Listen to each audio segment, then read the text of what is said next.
Inshuti bakunzi ba Kefa Rwanda Remarkable TV turabasuhuje. Aka ni kakanya rero twavuganye ko tuzajya dusangira ibiganiro bidufasha kugira ubumenyi ndetse bidufasha no kubungabunga ubuzima bwacu. Iki ni ikiganiro rero kijyanye n'imibereho y'ubuzima bwacu uko dukwiye kubungabunga bitewe n'ibyo dufata nk'amafunguro cyangwa se ibinyobwa. Abantu benshi rero tubona yuko hari indwara z'ibyorezo zagiye ziyongera mu bantu bitewe na virusi, mikorobe cyangwa se indwara zikaza zibasira ubuzima bw'abantu kubera imirire. Niyo mpamvu rero twafashe iya mbere mu gusangira namwe ibiganiro bigendanye n'imirire, ibyo twakira nk'amafunguro n'ibyo kunywa kugira ngo tubyitwararikemo neza kubera ingaruka zikomeye bijya biteza imibereho yacu muri rusange. Uyu munsi rero tugiye kuganira ku ingorane cyangwa se indwara zikomeye imibiri yacu igihura nazo cyangwa se ishobora guhura nazo bitewe n'amafunguro cyangwa se ibyo kunywa. Nk'uko tubikesha ishami ry'umuryango w'abibumbye rishinzwe ubuzima, World Health Organization, indyo yuzuye ifashwe ku kigero gikwiye ibasha kudufasha kubaho kw'imibiri yacu neza, ariko kandi iyo ifashwe mu kigero kidakwiye bitera indwara zitandukanye zirimo nka za diyabete, indwara z'umutima, indwara nka stroke n'indwara za kanseri ndetse n'izindi. Kuri uyu munsi rero turifuza kuganira namwe kugira ngo tujye dufata amafunguro n'ibyo kunywa kandi ku kigero gikwiye. Raporo z'ishami ry'umuryango w'abibumbye rishinzwe ubuzima ku isi muri 2012, 2015 ndetse n'ubundi bushakashatsi butandukanye zagiye zigaragaza yuko ibiribwa n'ibinyobwa dukenera mu mibiri yacu bishobora no gutera ibibazo imibiri iyo tutabifashe ku kigero gikwiye. Hanyuma ikinyamakuru cyo mu Bwongereza Reuters nacyo cyanditse kuri ubwo bushakashatsi bwakozwe bigaragaza ko muri 2017 abantu miliyoni 11 ku isi bitabye Imana kubera indwara zishingiye ku mirire. Ni umubare munini cyane bikwiye gutuma buri muntu wese afata ingamba, agafata inshingano kugira ngo twirinde kandi turinde n'abacu. Iki gihe rero aba bantu bose bitabye Imana kubera izihe mpamvu? Kubera gukoresha isukari nyinshi, umunyu, inyama zanyujijwe mu nganda, hanyuma akaba ari byo byagiye bitera indwara zitandukanye z'umutima, diyabete na za kanseri. Niyo mpamvu rero twafashe uyu mwanya kugira ngo tuze kuganira muri iki kiganiro ku bintu bitandukanye. Hari n'ubushakashatsi kandi bwagiye bugaragaza ko kunywa inzoga, ibinyobwa bisembuye, umuntu akabinywa ku rwego rwinshi birenze ibyateganyijwe, nabyo byagiye bihitana ubuzima bw'abantu benshi. Ibi byose rero turaza kubireba, turebe n'ingamba twafata muri rusange kugira ngo twirinde kandi turinde n'abacu. Muri iki kiganiro rero turaza kuganira ku buryo dushobora gufata umunyu, uburyo dushobora gufata isukari, uburyo dushobora gufata amavuta nayo ari mu byo dukenera mu buzima bwacu, ariko kandi yaba menshi agateza ibindi bibazo. Ikindi kandi turaza kuganira ku bigendanye na alcohol, ibinyobwa bisembuye, alcohol yinjira mu mubiri wacu, ese ni izihe ngaruka ishobora kudutera cyangwa se ijya itera, ku buryo twese hamwe buri muntu wese ahari ashobora gufata ingamba dufashe ingamba twese muri ibi biribwa twaba turokoye ubuzima bwacu kandi turokoye n'ubuzima. Ntatinze rero reka nakire Ibarushimuhwe Bihoyiki Keve Christian abari gukomeza kubabwira byinshi birambuye kuri iki kibazo gikomeye cyugarije isi ndetse natwe muri rusange nk'abantu twifuza ko dufata iya mbere mu kubungabunga ubuzima bwacu ndetse n'ubw'abandi banyarwanda muri rusange. Murakoze.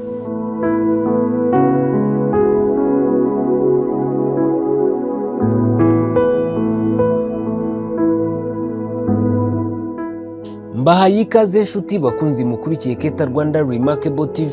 Uyu ni umwanya tugiye kurebera hamwe bimwe mu biribwa ndetse n'ibyo kunywa bikurikira, aho mu gihe utabitegura neza bishobora kugira ingaruka zitari nziza ku buzima bwawe. Gusa kandi nanone biranakenewe mu buzima bwacu nk'uko mu kiganiro cyatambutse twabigarutseho. Ibi biribwa ndetse n'ibyo kunywa harimo umunyu, isukari, amavuta ndetse n'ibinyobwa bisembuye ari byo twita inzoga. Izi saha tuvuganiraho hari benshi mu baturarwanda bavuye ku munyu, isukari, amavuta ndetse na bimwe mu byo kunywa bisembuye. Ushobora kuba utabazi se, ariko warumvise inkuru zivuga ko ibi biribwa atari byiza ku buzima bw'umuntu, ndetse benshi bakanabitera n'urwenya aho baba bicaye bavuga yuko isukari atari nziza, umunyu, amavuta cyangwa se ibi byo kunywa bisembuye. Ndetse hari na bamwe uzumva babitebyamo bavuga ko ibinyobwa bisembuye cyangwa se inzoga ababinywa usanga bazana inda.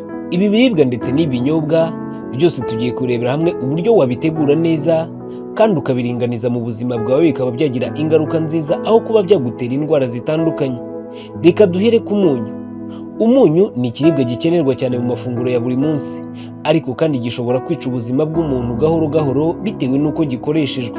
Ubushakashatsi bugaragaza ko abantu 1,700,000 ku isi batakaza ubuzima kubera umunyu, kuko kuwufata birenze urugero bitera umuvuduko w'amaraso, stroke ndetse n'uburwayi bw'umutima. Hatangwa inama zitandukanye aho harivuga ko umunyu ukwiriye utagomba kurenga garama 5 ku munsi. Kugabanya kandi umunyu bishobora gukorwa binyuze mu buryo butandukanye, nko kwirinda ibirungo byinshi nka soy sauce, fish sauce ndetse na bouillon. Kwirinda umunyu wo ku meza, kugabanya ibiribwa bigira umunyu mwinshi ndetse no guhitamo ibiribwa bitetse ariko bikagira umunyu mukeya.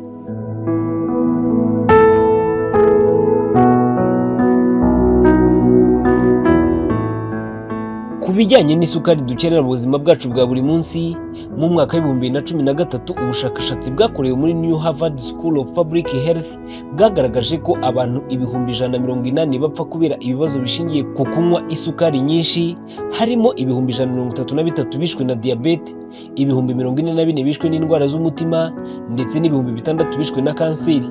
Ikindi kandi ubushakashatsi bwagaragaje nuko 78% bitabye Imana ari abo mu bihugu bikiri mu nzira y'amajyambere. Ubushakashatsi bwakozwe na American Heart Association bugaragaza ko abagabo bashobora kunywa isukari itarenze utuyiko duto tw'isukari 9, utu tugizwe na grama 36 cyangwa se kalori 150 ku munsi. Ku bagore bo bakanywa 6 tugizwe na grama 25 cyangwa se kalori 100 ku munsi. Naho abana bari hagati y'imyaka 2 ndetse n'imyaka 18 bo ntibagomba kurenza nabo utuyiko 6. Hari ibinyobwa n'ibiribwa bimwe na bimwe dukunze gusangamo isukari nyinshi, aho bibaye byiza ugomba kubifata mu rugero ruringaniye. Harimo soft drinks, fruit drinks, sport cyangwa se energy drinks, ikawa cyangwa se icyayi ndetse na sweet food products. Ku bijyanye n'ibinyamavuta rero, nubwo mu mubiri tuyakeneye ariko kandi nanone akenewe ku rugero ruringaniye ku buryo rutangiza ubuzima bw'umuntu.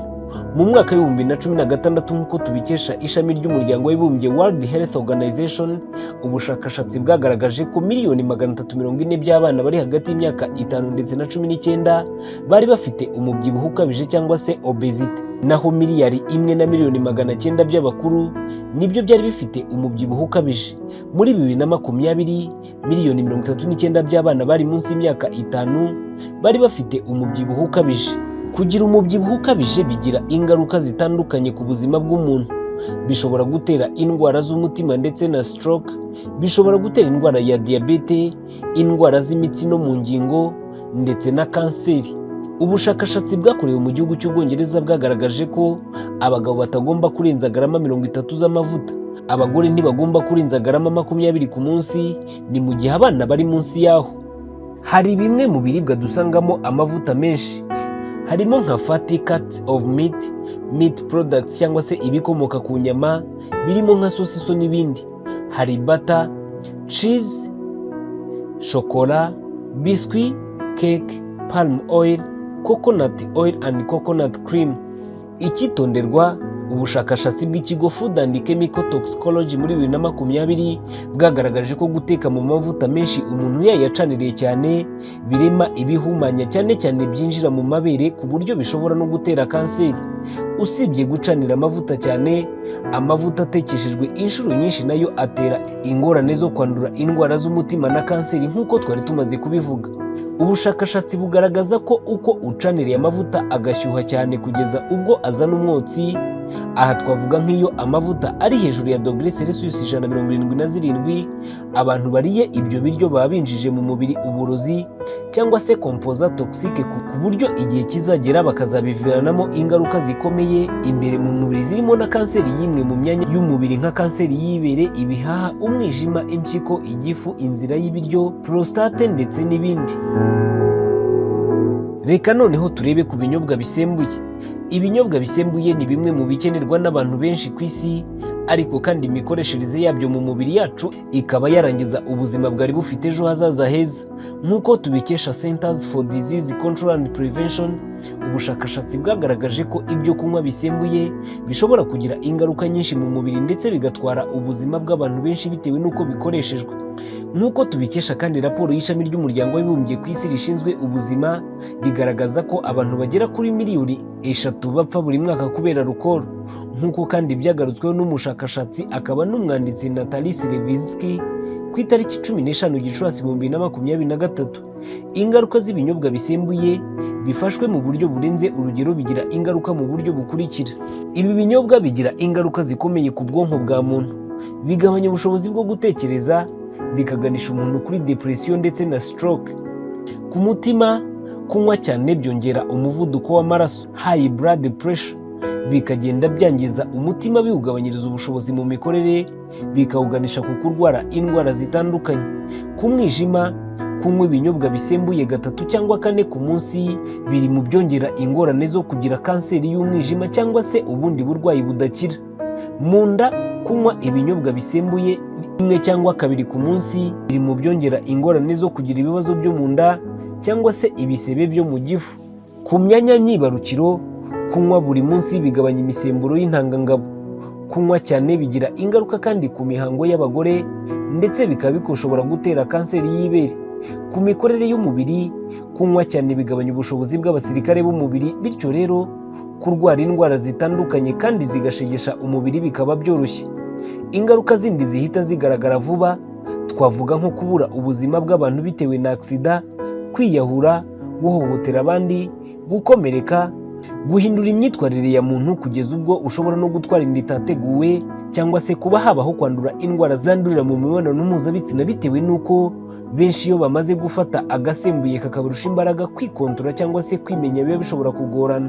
Igihe cyose umuntu yiyemeje kunywa ibinyobwa bisembuye mu rugero cyangwa se akabireka, aba agabanyije cyangwa se akuyeho izi ngaruka twavugaga haruguru. Ubushakashatsi bugaragaza ko ikinyobwa gisembuye gisanzwe gishobora kugira garama 10 za alcohol bihwanye no kunywa ku munsi. Ku muntu unywa cyane wifuza kugabanya, ubushakashatsi bugaragaza ko yatangira afata nibura ibyo kunywa bitarenze 10 mu cyumweru, cyangwa se akaba atarenza 4, akagenda agabanya buhoro buhoro. Gusa abantu bamwe na bamwe basabwa kwitwararika cyane, bakirinda alcohol mu kudashyira ubuzima bwabo mu kaga kandi vuba. Muri aba harimo abana bari munsi y'imyaka 18, abakuze bari hejuru y'imyaka 65, abantu barimo gufata imiti, abantu batwaye imodoka cyangwa se abakoresha imashini zarizo zose mu kazi bakora ka buri munsi. Ku mugore utwite cyangwa uwonsa, nta ngano ya alcohol twavuga nziza ku mwana atwite cyangwa se yonsa.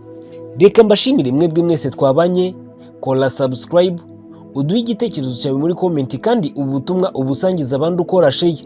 Mwakoze kubana natwe, nge ndibarushimwe biho Keve Christian. Iyi ni Keta Rwanda Remarkable TV.